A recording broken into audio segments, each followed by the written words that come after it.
Hello, scholars. I'm Chauncey Joyce, and today I'm with Katie Kool. Katie is currently an independent board director at Digimarc and Aspen Aerogels.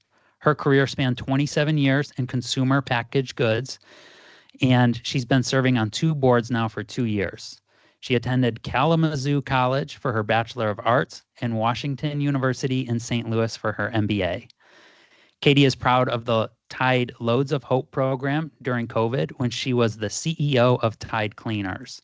Under her leadership as the CFO of North American Fabric Care, she grew sales and profitability with sales over 1.5 billion in just 3.5 years. She created a very high-performing organization.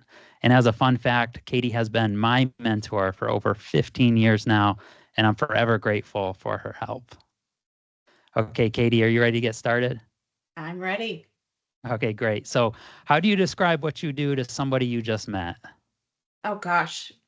To somebody I just met, where I am now in my career is I tell them I'm in my portfolio career. So I retired from corporate finance and now I get to spend my time invested in things that I choose to do each day. So I'm on two boards, like you mentioned, of public companies. I'm actually chair of the board of one of them, and I lead the audit committee for the other one. And then I have founded recently a nonprofit in my community that's a philanthropic giving circle of women, where our goal is to present $100,000 grant every year in our Oh, community. And then I've been the finance director of another nonprofit that does work in Haiti, where we've built a school and have 315 kids going there in northern Haiti. So that's what I do now. I also do some strategic consulting with nonprofits who really struggle with that. That comes from my corporate finance career. I think it's something I could almost do in my sleep now. Uh, Most people don't think about with corporate finance. wow, that's great. I know you've always enjoyed giving back. I remember you called into one of my classes and a student asked you, why you decided to, what kind of profitability analysis you did to decide to, for the company to give back. And you said, we just did it because it's the right thing to do. It's just, Yeah. so I've always respected that. So, Thanks. Katie, this is a pretty big question, so you can take it wherever you wish. But what does it take to be successful in the finance field? Oh, that is a big question, and it takes more than one skill or attribute. And jokingly, I when I went to school, my minor or my major was economics and business. I went to a liberal arts undergrad, and my minor was psychology. And I tell people half jokingly that my psychology degree was used a lot more in my corporate finance career than some of my business classes. Wow. uh, because you do need to know the fundamentals. If you're going into corporate finance, you need to understand the fundamentals. That is entry, but you need to understand humans. You need to understand communication. I over the years would tell a lot of people you can do the best, most incredible analysis in the world. And if you can't communicate that to effectively to whoever you need to influence to get the changes made or something implemented, it doesn't matter what analysis has been done. So you have to be able to effectively simplify down and communicate what you've done in corporate finance, unless I'll put an asterisk there. There are some people who are phenomenal at the complicated technical type of analysis that needs to occur that don't want to be the influencers. They want to hand it off. Those skills are needed too. But I would say you need to understand where your strengths are, what you want to do, and then choose a career or a piece of the finance field that best fits your skills and what makes you happy and where you thrive.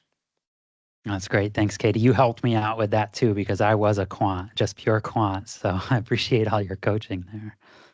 So, what did you find most exciting about corporate finance?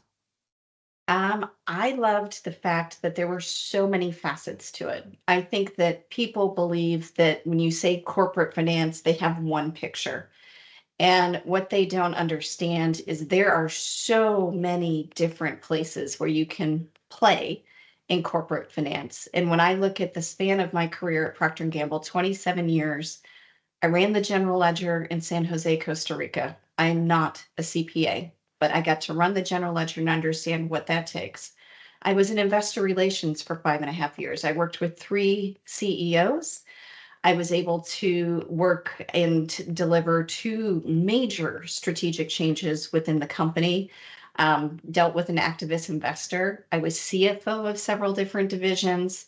So there's just so many different areas that you can play in corporate finance. And the way that I was brought up was you are always the finance expert when you're in the room, but your job is to be the second most knowledgeable in whatever area you're supporting so that you understand how the numbers come together with the strategy. And that was drilled into me when I worked at a plant in Lima, Ohio. And I was supposed to understand everything that was happening at that plant.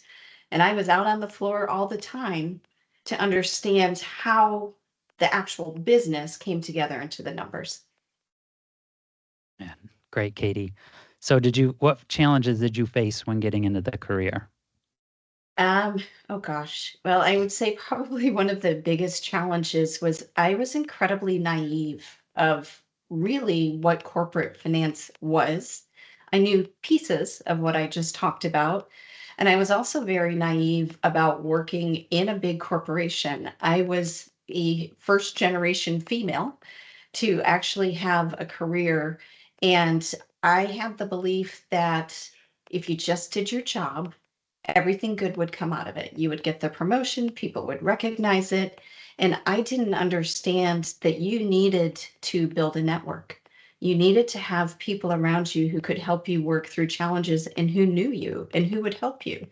You needed self-advocacy, which that's not my style to go out and pound my chest and talk about all the things that I've done, but people needed to be aware of what you were doing.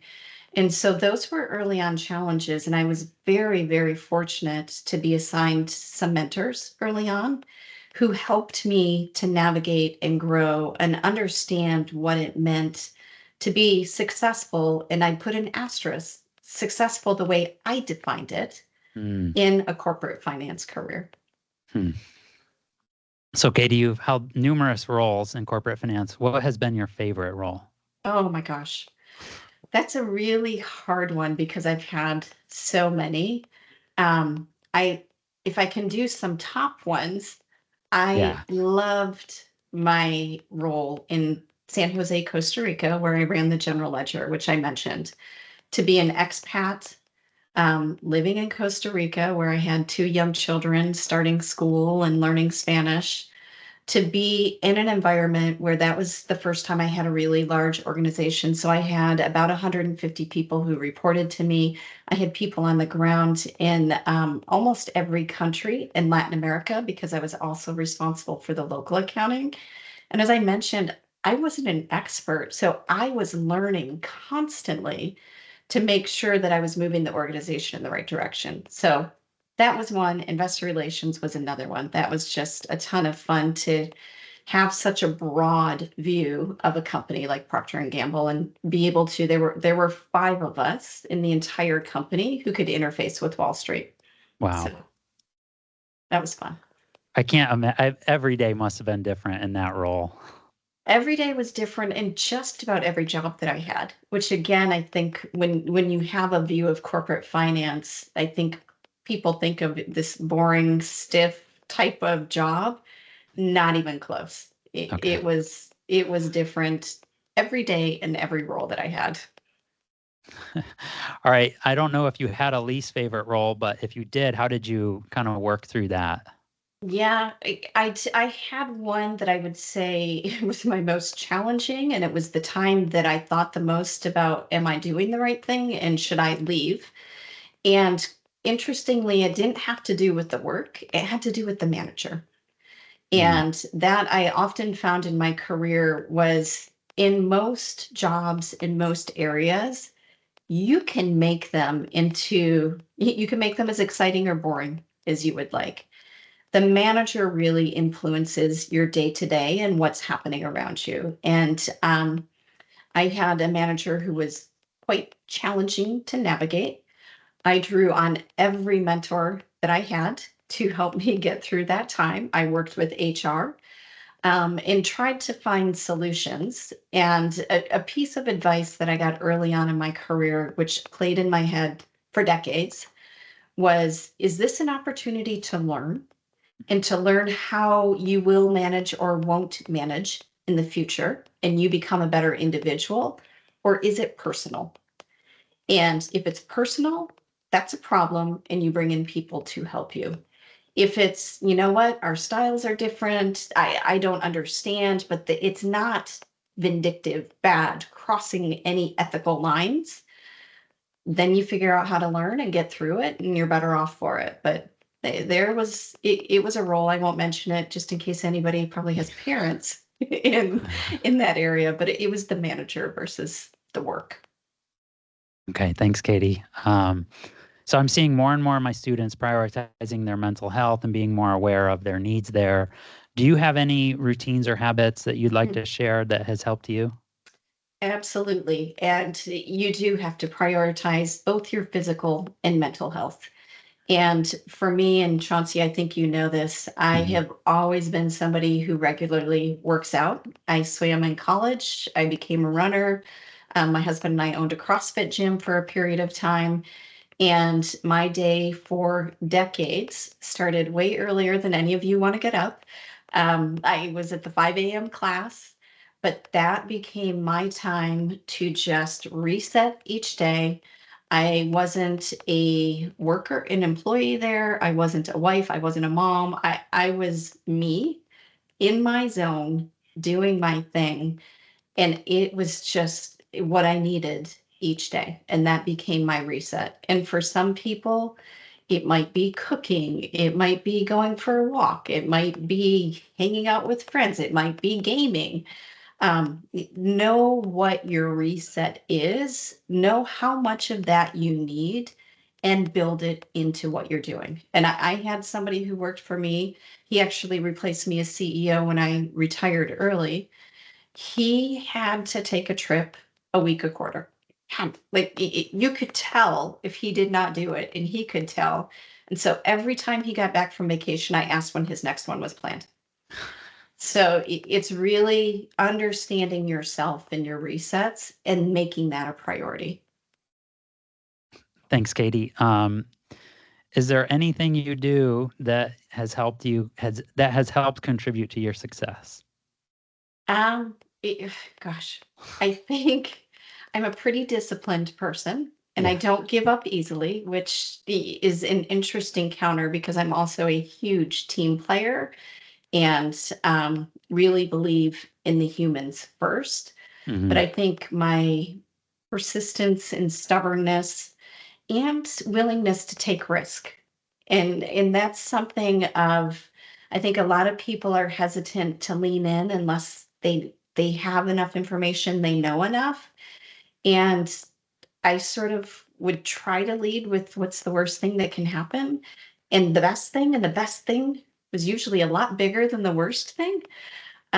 So leaning into those opportunities, going as an expat to another country, going into investor relations, which can be really sort of scary because of what you do, became my favorite parts of my career. So it's take the risk, it's trust your gut, have mentors and people that you trust who can coach you and tell you the really reallys.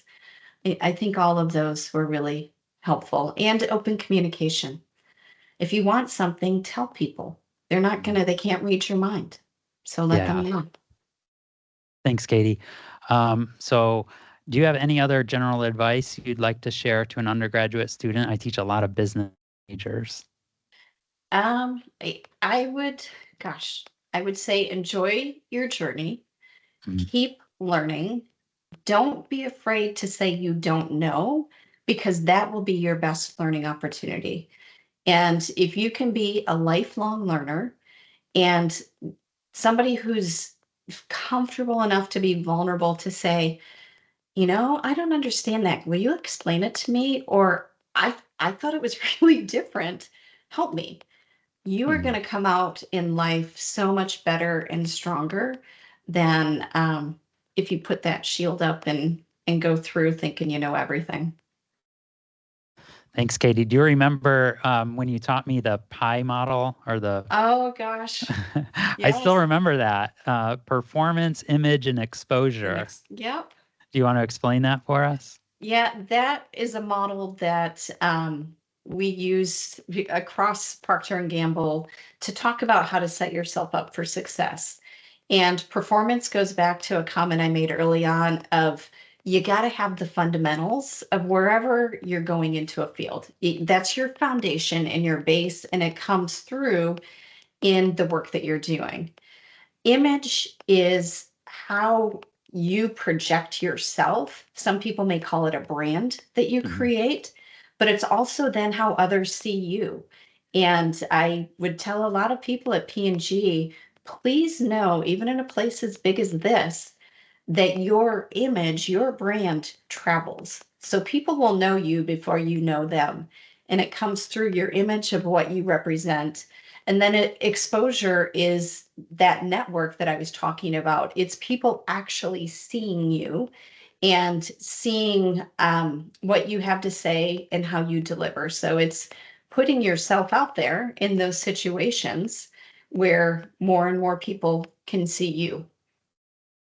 Yeah, that advice really helped me because I think I was 80% invested in performance and then a little bit in the other ones, or just unaware of Yes. how important that was. So I'm glad you shared that early in my career.